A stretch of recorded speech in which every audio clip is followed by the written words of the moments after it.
In the ancient land of Balora, a kingdom once blessed with peace and prosperity, darkness began to spread. After the death of a righteous ruler, people forgot the divine teaching that had once guided their ancestors. They built temples of stone and gold, worshipped lifeless idols, and turned their back on the one true Creator. Among them lived a wise and humble man named Elian. He was chosen by the Almighty to bring light back to this lost nation. Elian stood in the great square of Balora and said to his people, "O people, what do you bow to a statue that cannot speak, see, or hear you? The one who created you, who gives life and take it away, he alone deserves your worship." But the people loved the king of Balora. A proud man named King Balric was the greatest idol worshipper of them all. He had built a giant statue, Baal, 20 yards tall, guarded day and night by 400 servants. The king's heart was full of arrogance and superstitious, and he ordered that no one defy his false god. Only one man in the palace, Minister Azhar, believed in Elian's words. He kept his fate secret out of fear, for the king had vowed death to anyone who dared follow Elian. When Elian's message began to spread, jealousy and hatred filled the heart of the priests of Baal. They convinced the king to kill Elian, but Elian accepted and took refuge in the mountains, where he lived in solitude, praying, fasting, and trusting the Almighty for 8 long years. Years passed. Then a great tragedy struck Balora. The king's only son fell gravely ill. Every physician failed. The priests sacrificed animal, burned incense, and carried before the statue of Baal, but nothing changed. In despair, the king said, "If my son recover, I swear I will destroy Elian myself."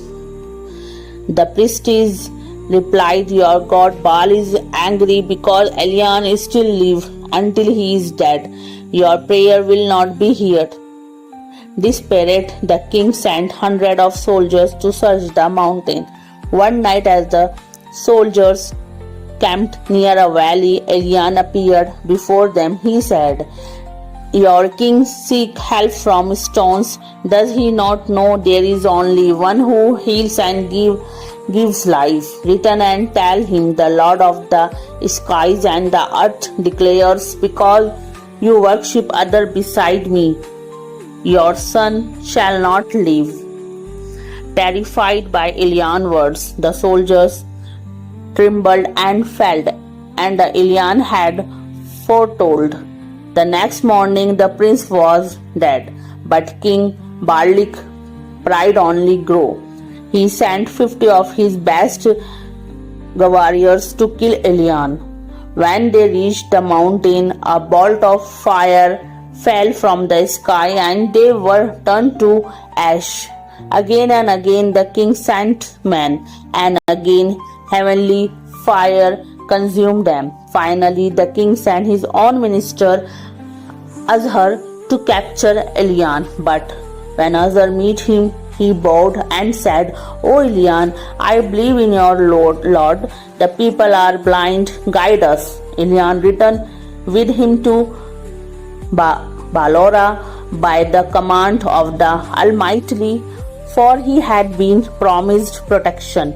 When he entered the city, the king's heart was heavy with grief, but pride still changed his soul. Even Elian prayed beside the dying prince. The people mocked him and clung to their idols. Then the heavens closed. For 3 years, not a single drop of rain fell. Famine devoured Balora, field turned to dust, and river run dry. Yet the people did not repent. Elian lived among widows and the poor. Wherever he stayed, the Almighty blessed the home. Food never ran out, and life returned to barren land. But Elian kept moving, for he did not wish to be found by the king man. At last Elian gathered the people and said, "Take your idols into the desert, pray to him for rain. If they answer you, to follow them, but if not, believe in the one who created all things." The people cried before their idols, but the sky remained silence. Then Elian lifted his hand and prayed, "O Lord, show them your power."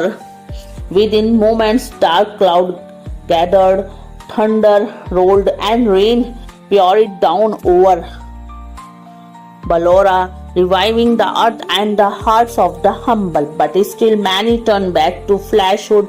Elian, weary and sorrowful, prayer again, "O Lord, I have done my part. Take me away from this disobedient people." And so one day, as Elian stood on a mountain with his companion Elian, a shining horse descending from the clouds, Elian mounted it, covered his face with his cloak, and vanished into the sky. It is said that the Almighty preserved him, and that she still walked the earth in secret, a reminder that faith never dies and truth always finds a way to shine. Moral of the story: true faith stands firm even when the whole world turns away. Idols and false beliefs bring no peace. Only the Creator has power over life and death. And those who speak the truth, even alone, are never truly alone, for God is always with them. Like, share, and subscribe my channel.